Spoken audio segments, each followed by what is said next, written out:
నమస్తే, నేను మీ రాజు. మీరు చూస్తున్నారు #యూ.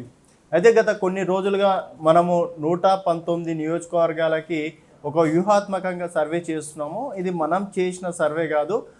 ప్రతి పార్టీలో రాజకీయ వ్యూహకర్తలు అనే వారు ఉంటారు. అయితే వారు 2023 ఎన్నికలకి ముందే దాదాపుగా ఒక్కొక్క పార్టీ వాళ్ళు దాదాపుగా 3 నుంచి 4 సార్లు సర్వేలు చేయించుకుంటారు. సర్వేలు చేయించుకోవడం ఏ రాజకీయ పార్టీకైనా కామనే. అయితే వారి సర్వేలని అనుగుణంగానే వారి యొక్క అంచనాలని అనుగుణంగానే మనం ఈ సర్వే చెప్పడం అనేది జరుగుతుంది. అయితే ఈ సర్వే ఎప్పుడైనా మారచ్చు, అంటే క్యాండిడేట్లను బట్టి కూడా మారుతుంటారు, అలాగే ఎలక్షన్స్ టైంలో కూడా మారుతుంటారు. కాబట్టి ఇది ఒక వ్యూహాత్మకంగా సర్వే. దాదాపుగా అంటే ఇన్ని స్థానాల నుంచి ఇన్ని స్థానాలు ఒక పార్టీకి వస్తాయని చెప్పేసి మనం ఊహించి చేస్తున్న సర్వేనే. అయితే ఈరోజు నిజామాబాద్ నియోజకవర్గం గురించి అలాగే నిజామాబాద్ జిల్లా గురించి చాలామంది చేయమని చెప్పేసి కామెంట్లు చేశారు. అయితే వారి గురించి ఈరోజు నిజామాబాద్ చేయడం అనేది జరుగుతుంది. నిజామాబాద్లో దాదాపుగా 9 నియోజకవర్గాలు ఉన్నాయి. అయితే మనం 2014-18లో అంటే ఆయా స్థానాలు ఆయా సీట్లు సాధించిన అభ్యర్థులను బట్టి మనము ఈ సర్వే రిపోర్ట్ చేస్తున్నాము. అయితే మొదటగా ఆర్మూర్లో మనం చూసుకున్నట్టయితే ఆర్మూర్లో ప్రస్తుతం జీవన్ రెడ్డి ప్రస్తుతం ఎమ్మెల్యే ఉన్నారు టీఆర్ఎస్ పార్టీ నుంచి. అయితే ఇప్పుడు నిజామాబాద్ ఎంపీగా ధర్మపురి అరవింద్ భారతీయ జనతా పార్టీ నుంచి ఉన్నారు. అయితే మొన్న జరిగిన ఒక ఇష్యూలో ఎలాగైనా సరే ఈసారి ఆర్మూర్లో భారతీయ జనతా పార్టీని గెలిపించే తీరుతా అని చెప్పేసి ఛాలెంజ్గా కూడా తీసుకున్నారు. ఇంకోటి జీవన్ రెడ్డి మీద కూడా కొంతవరకు వ్యతిరేకత వచ్చింది. ఎందుకంటే 2 సార్లు ఎమ్మెల్యేగా చేశారు కాబట్టి ఎంతో వ్యతిరేకత రావడం. అయితే ఇప్పుడు జీవన్ రెడ్డి కొన్ని విషయాల వల్ల కూడా తన పైన నెగటివ్ రిపోర్ట్స్ కూడా వస్తున్నాయి అన్నట్టు సమాచారం. బట్ అది ఎంతవరకు నిజం అనేది పక్కన పెడితే 2 సార్లు ఎమ్మెల్యే కాబట్టి ఆల్రెడీ కొంతవరకు వ్యతిరేకత అయితే రావడం ఖాయం. అండ్ 2018లో కూడా కేసీఆర్ హవాతోటే గెలిచారు అని చెప్పేసి ఇప్పటికీ కొంతమంది చెప్తుంటారు. అయితే ఆర్మూర్లో వచ్చేసి 2018లో జీవన్ రెడ్డి దాదాపుగా 28,795 ఓట్ల మెజార్టీతోటి గెలవడం అనేది జరిగింది. తర్వాత సెకండ్ ప్లేస్లో వచ్చేసి ఆకుల లలిత అప్పుడు కాంగ్రెస్ పార్టీ నుంచి సెకండ్ ప్లేస్లో ఉన్నారు. సో ఈసారి మరి కాంగ్రెస్ని కాదని చెప్పేసి మరి టీఆర్ఎస్కి వేస్తారా లేకపోతే భారతీయ జనతా పార్టీకి వేస్తారా అనేది చూడాలి. అయితే ఒక రకంగా చెప్పాలంటే ఇక్కడ టీఆర్ఎస్కి 65% గెలిచే అవకాశాలు ఉన్నాయి. అలాగే భారతీయ జనతా పార్టీకి 35% గెలిచే అవకాశాలు ఉన్నాయని చెప్పేసి అంటున్నారు. సో ఇదంతా జస్ట్ ఊహించి చేస్తున్న సర్వేనే. అయితే జీవన్ రెడ్డి గారికి అయితే ఈసారి మళ్ళీ ఇంకోసారి ఎమ్మెల్యే టికెట్ ఇచ్చినా కూడా 65% గెలుస్తారని చెప్పేసి అంటున్నారు. భారతీయ జనతా పార్టీకి వచ్చేసి 35% గెలిచే అవకాశాలు ఉన్నాయని చెప్పేసి అంటున్నారు. అలాగే కాంగ్రెస్ పార్టీ ఎందుకు కాంపిటీషన్లో లేదో మరి కాంగ్రెస్ పార్టీకి మనం గతంలో దాదాపుగా ఒక 4 స్థానాలు అయితే వస్తాయని చెప్పేసి అన్నాము.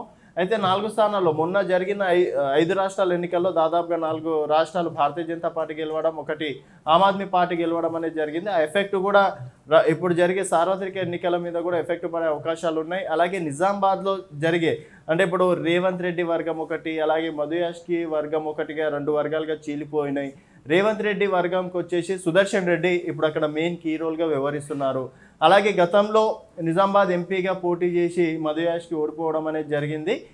డిపాజిట్లు కూడా తెచ్చుకోలేకపోయారు. అయితే అట్లా సుదర్శన్ రెడ్డి వర్గం ఒకటి, మధు యాష్కి వర్గం 2గా వర్గాలు నడుస్తున్నాయి. తర్వాత ఇంకా డి శ్రీనివాస్ కాంగ్రెస్ పార్టీలోకి చేరకపోవడము, ఇవన్నీ కొన్ని కారణాలు అయితే ఉన్నాయి. అవి నేను చివరిలో చెప్తాను. కాంగ్రెస్ పార్టీ మైనస్ లేని అనేది కూడా చివరిలో చెప్తాను. అయితే సెకండ్ వచ్చేసి బోధాన్లో ప్రస్తుతం టీఆర్ఎస్ ఎమ్మెల్యే షకీల్ ఉన్నారు.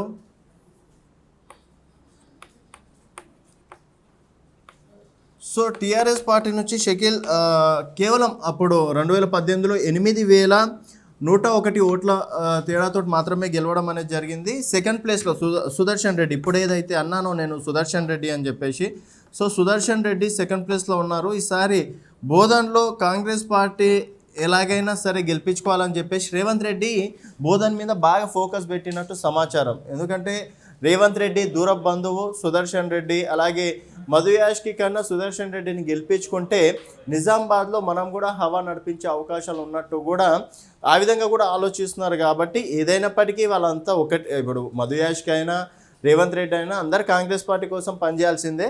అయితే కొంతమేర సుదర్శన్ రెడ్డిని ఈసారి ఎలాగైనా సరే గెలిపించుకోవాలని చెప్పేసి రేవంత్ రెడ్డి పట్టుబడుతున్నాడు. సో మ్యాక్సిమం బోధన్ ఈసారి కాంగ్రెస్ పార్టీ వచ్చే అవకాశాలు ఉన్నాయని చెప్పేసి అంటున్నారు. సో బోధన్ వచ్చేసి కాంగ్రెస్ పార్టీ ఖాతాలో పడనుంది. అండ్ మూడోది జుక్కల్. జుక్కల్ ఎస్సీ నియోజకవర్గం. సో జుక్కల్లో ప్రస్తుతం హనుమంత్ షిండే అలాగే గంగారం మధ్య పోటీ జరిగింది. దాదాపుగా హనుమంత్ షిండే టీఆర్ఎస్ పార్టీ దాదాపు 35,625 ఓట్ల మెజార్టీతోటి గెలవడం అనేది జరిగింది.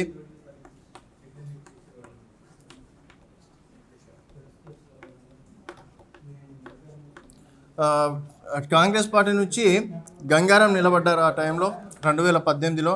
సో దాదాపుగా 35,625 ఓట్ల మెజార్టీతో గెలవడం అనేది జరిగింది. సో జుక్కల్ ఈసారి కూడా టీఆర్ఎస్ పార్టీ వచ్చే అవకాశాలు ఉన్నాయని చెప్పేసి అంటున్నారు. అక్కడ మ్యాక్సిమం సర్వేలు వచ్చేసి జుక్కల్కి మాత్రం టీఆర్ఎస్ పార్టీకి అనుకూలంగా ఇచ్చిన అవకాశాలు కూడా ఉన్నాయి. సో జుక్కల్ మరి టీఆర్ఎస్ ఖాతాలో చేరుతుందా, మరి అప్పటికి క్యాండిడేట్లను బట్టి మరి భారతీయ జనతా పార్టీ అలాగే కాంగ్రెస్ ఖాతాలోకి చేరుతుందా అనేది చూడాలి. ఇప్పటికైతే టీఆర్ఎస్ ఖాతాలోకే జుక్కల్ నియోజకవర్గం ఉందని కూడా మనం చెప్పుకోవచ్చు. తర్వాత 4 వచ్చేసి బాన్సువాడ.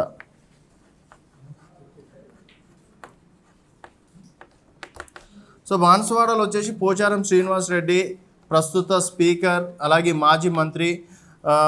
తర్వాత కాంగ్రెస్ పార్టీ నుంచి కాసుల బాలరాజు ఆ టైంలో పోటీ చేయడం అనేది జరిగింది.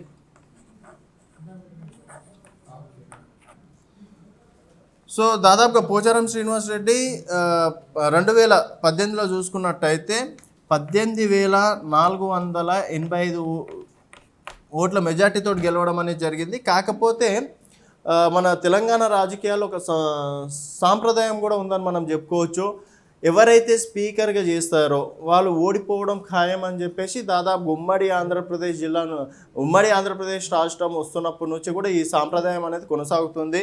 అండ్ గతంలో మధుసూదనాచారి కూడా స్పీకర్గా చేసి ఓడిపోయారు. ఈసారి కూడా పోచారం శ్రీనివాస్ రెడ్డి స్పీకర్గా ఉన్నారు.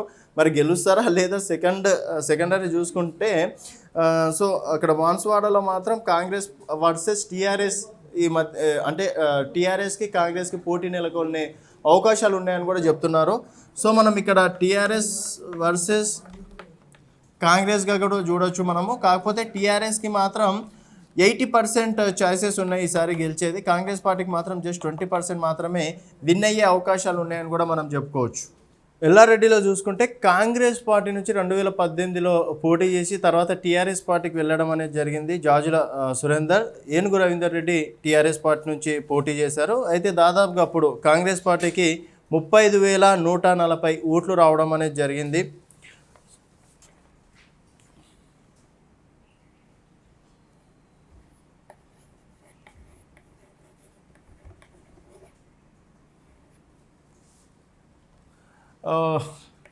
అయితే టీఆర్ఎస్ పార్టీకి ఇప్పుడు ప్రస్తుతం టీఆర్ఎస్ పార్టీలో ఉన్నారు. తర్వాత ఏనుగు రవీందర్ రెడ్డి మీద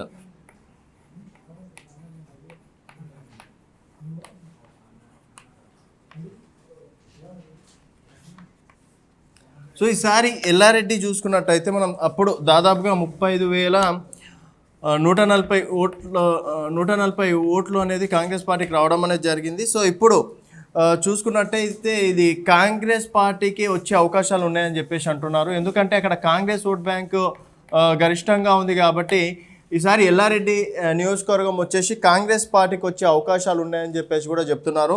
తర్వాత చూసుకున్నట్టయితే కామారెడ్డి నుంచి ఇప్పుడు ప్రస్తుతం గోవర్ధన్ అలాగే తర్వాత కాంగ్రెస్ పార్టీ నుంచి షబ్బీర్ అలీ ఉండడం అనేది జరిగింది. ఆ టైంలో అంటే 2018లో షబ్బీర్ అలీ వర్సెస్ గోవర్ధన్ మధ్యలో జరిగింది. అయితే షబ్బీర్ అలీ కూడా ఇప్పుడు ప్రస్తుతం సీనియర్ కాంగ్రెస్ నేత, అలాగే గతంలో కూడా మంత్రిగా చేశారు కాబట్టి ఈసారి కాంగ్రెస్ పార్టీకి వచ్చే అవకాశాలు ఉన్నాయని చెప్పేసి కూడా అంటున్నారు. సో కామారెడ్డి కూడా ఈసారి కాంగ్రెస్ పార్టీకి వచ్చే అవకాశాలు ఉన్నాయంటున్నారు. అయితే 2018లో మనం చూసుకున్నట్టయితే దాదాపుగా 4,557 ఓట్ల తేడాతోటే గెలిచారు కాబట్టి ఈసారి కాంగ్రెస్ పార్టీ కనుక కొంచెం ఫోకస్ చేస్తే కామారెడ్డి కూడా కాంగ్రెస్ పార్టీ ఖాతాలో పడే అవకాశాలు ఉన్నాయని కూడా మనం చెప్పుకోవచ్చు. తర్వాత నిజామాబాద్ అర్బన్ టీఆర్ఎస్ పార్టీ నుంచి ఇప్పుడు గణేష్ ఎమ్మెల్యేగా ఉన్నారు.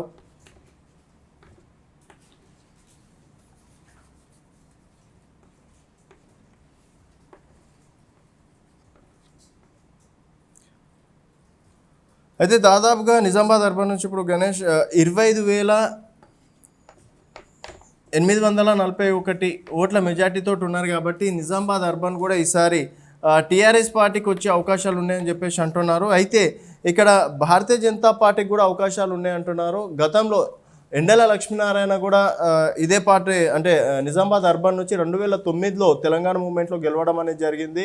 ఈసారి అంటే 2 సార్లుగా ఎమ్మెల్యేగా పోటీ చేసి కూడా ఓడిపోయారు. సో ఈసారి సానుభూతి కూడా అక్కడ పనిచేసే అవకాశాలు ఉన్నాయని చెప్పేసి అంటున్నారు. తర్వాత ధర్మపురి అరవింద్ ఛాలెంజ్ చేసిన నియోజకవర్గాల్లో నిజామాబాద్ అర్బన్ కూడా ఒకటి. సో ఇక్కడ TRS versus Bharatiya Janata party నడిచే అవకాశాలు ఉన్నాయని కూడా మనం చెప్పుకోవచ్చు. అయితే మరి బీజేపీకి వచ్చేసి దాదాపుగా 35% గెలిచే అవకాశాలు ఉన్నాయి. అలాగే టీఆర్ఎస్ పార్టీకి 25% గెలిచే అవకాశాలు ఉన్నాయని కూడా చెప్తున్నారు. తర్వాత టీఆర్ఎస్ పార్టీలో క్యాండిడేట్ని కనుక మార్చకపోతే మాత్రం భారతీయ జనతా పార్టీ గెలిచే అవకాశాలు ఉన్నాయని కూడా చెప్తున్నారు. మరి ఈసారి ఎండల లక్ష్మీనారాయణకి అవకాశం వస్తుందో ఎమ్మెల్యేగా, లేకపోతే మళ్ళీ ఓడిపోతారనేది చూడాలి. ఎందుకంటే సానుభూతి కూడా పనిచేసే అవకాశాలు ఉన్నాయి. ఆల్రెడీ అక్కడ ఎంపీగా ధర్మపురి అరవింద్ ఉన్నాడు కాబట్టి నిజామాబాద్లో అంతో ఇంతో Bharatiya Janata party vote bank కూడా పెరిగిందని కూడా మనం చెప్పుకోవచ్చు. అలాగే ఈ 5 రాష్ట్రాల ఎన్నికల ఫలితాలు కూడా నిజామాబాద్ జిల్లా మీద కూడా పడే అవకాశాలు ఉన్నాయి. అంటే తెలంగాణ మీద పడుతుంది. సో అక్కడ అంటే ఎండల లక్ష్మీనారాయణ గతంలో భారతీయ జనతా పార్టీ నుంచి ఎమ్మెల్యేగా కూడా చేశారు కాబట్టి ఈసారి టీఆర్ఎస్ వర్సెస్ బీజేపీకి వచ్చే అవకాశాలు ఉన్నాయని కూడా మనం చెప్పుకోవచ్చు. నిజామాబాద్ రూరల్ చూసుకున్నట్టయితే బాజిరెడ్డి గోవర్ధన్,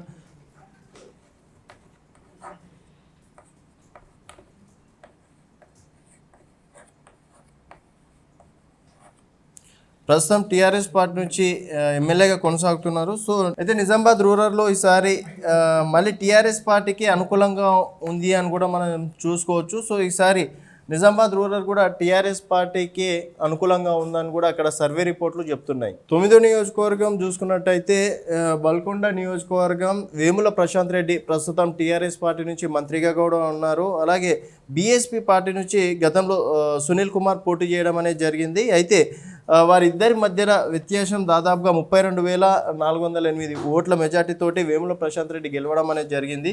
సో ఈసారి కూడా టీఆర్ఎస్ పార్టీకి అనుకూలంగా ఉందని కూడా చెప్తున్నారు.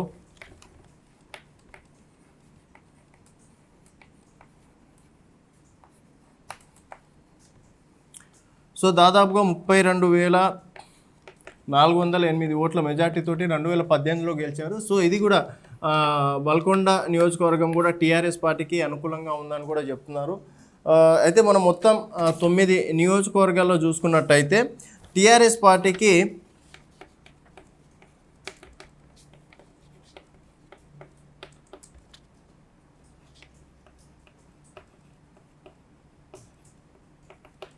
సో మొత్తం 9 నియోజకవర్గాల్లో టీఆర్ఎస్ పార్టీకి ఈసారి 4 లేదా 5 నియోజకవర్గాల్లో గెలిచే అవకాశాలు ఉన్నాయని చెప్పేసి అంటున్నారు. తర్వాత భారతీయ జనతా పార్టీకి 2 లేదా 3 స్థానాలు వచ్చే అవకాశాలు ఉన్నాయంటున్నారు. అలాగే కాంగ్రెస్ పార్టీకి కూడా 2 లేదా 3 స్థానాలు మాత్రమే కాంగ్రెస్ పార్టీకి కూడా అనుకూలంగా ఉందని కూడా చెప్పుకోవచ్చు. అయితే మొత్తానికి ఈ 9 నియోజకవర్గాలలో కాంగ్రెస్ పార్టీకి 4 లేదా 5 స్థానాలు గెలిచే అవకాశాలు ఉన్నాయి. భారతీయ జనతా పార్టీ 2 లేదా 3 స్థానాలు గెలిచే అవకాశాలు ఉన్నాయి.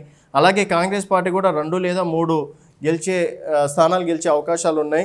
అయితే కాంగ్రెస్ పార్టీ కొన్ని మిస్టేక్స్ని కనుక కరెక్ట్ చేసుకుంటే, అంటే ఇప్పటికీ మనం చెప్పాం ఫస్ట్లో కూడా సుదర్శన్ రెడ్డికి అలాగే మధు యాష్కికి పడట్లేదు అని చెప్పేసి, మధు యాష్కి వర్గం వేరు, సుదర్శన్ రెడ్డి వర్గం వేరు అని చెప్పేసి, అలాగే రేవంత్ రెడ్డికి దూరపు బంధువు కూడా సుదర్శన్ రెడ్డి అవుతారు. అలాగే డి శ్రీనివాస్ కూడా కాంగ్రెస్ పార్టీలోకి జాయిన్ అవుతారని చెప్పేసి పెద్ద ఎత్తున వార్తలు వచ్చినప్పటికీ ఇప్పటి వరకు అయితే కాంగ్రెస్ పార్టీలో కూడా ఇంకా జాయిన్ కాలేకపోయారు. మరి ఇవన్నీ నిజామాబాద్లో కాంగ్రెస్ పార్టీకి మైనస్ చేసే అవకాశాలు ఉన్నాయని కూడా మనం చెప్పుకోవచ్చు. సీనియర్లు అందరూ యూనిటీగా అక్కడ వర్కౌట్ చేస్తేనే మనం ఏదైతే ఇచ్చామో 2 లేదా 3 స్థానాలు గెలిచే అవకాశాలు ఉంటాయి. లేకపోతే అవి కూడా వేరే పార్టీకి అనుకూలంగా మారే అవకాశాలు కూడా ఉంటాయని మనం చెప్పుకోవచ్చు. అలాగే భారతీయ జనతా పార్టీకి దాదాపు ఇప్పటికీ ఎంపీ క్యాండిడేట్ ధర్మపురి అరవింద్ ఉన్నారు కాబట్టి స్టార్టింగ్లో అంటే ఆర్మూర్ పైన గెలిచే తీర్థమని చెప్పేసి ఛాలెంజ్ చేశారు. అక్కడ జీవన్ రెడ్డి పైన కూడా కొంతవరకు మైనసే ఉంది. సో ఈసారి ఆర్మూర్ అలాగే నిజామాబాద్ అర్బన్లో కూడా ఈసారి బాగా ఫోకస్ చేస్తున్నారు. ఒకవేళ గెలిస్తే మరి ఆ 2 స్థానాలు గెలిచే అవకాశాలు ఉన్నాయని కూడా మనం చెప్పుకోవచ్చు. కాంగ్రెస్ పార్టీ కూడా కొంతవరకు బాగానే ఫోకస్ చేస్తుంది. ఒకవేళ కాంగ్రెస్ పార్టీకి వస్తే ఎల్లారెడ్డి రావచ్చు, అలాగే కామారెడ్డి కూడా కాంగ్రెస్ పార్టీ గెలుచుకునే అవకాశాలు ఉన్నాయని కూడా మనం చెప్పుకోవచ్చు. చూద్దాం మరి క్యాండిడేట్లను బట్టి కూడా లెక్కలు తారుమారు అవుతాయి. సో మ్యాక్సిమం ఇది జస్ట్ ఊహించి చేసిన సర్వే మాత్రమే. అయితే ఈ సర్వే పైన మీ అభిప్రాయాలను కూడా కింద కామెంట్ రూపంలో తెలియజేయండి.